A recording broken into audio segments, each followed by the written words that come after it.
what you did to my fish. Oh, dear Lord. I hang your pelt for this, you stupid cut. Oh, look what Cahoolin did to this week's episode. Oh, dear Lord, what am I going to do? Stupid cat, drive me to the drink.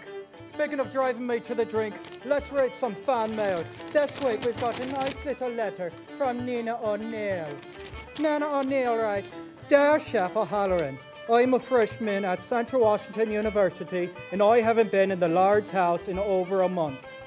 Please make us a nice, wonderful, lovely corned beef so that me and all my friends can celebrate St. Patrick's Day in the right proper fashion.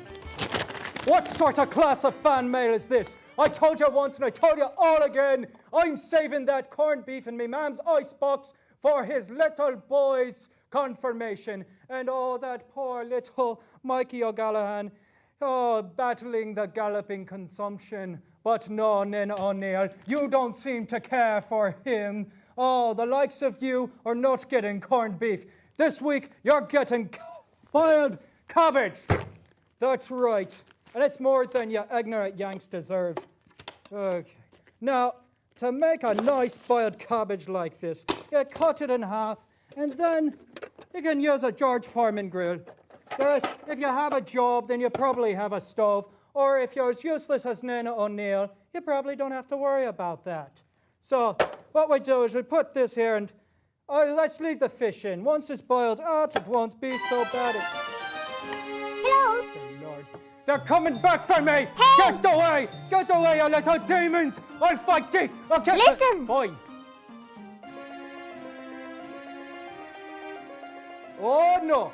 I am not going to be getting involved in fairy and leprechaun business. So it's a pot of gold. I got thousands of pots of gold. You make a very good point. Well then, I better be off. Hey.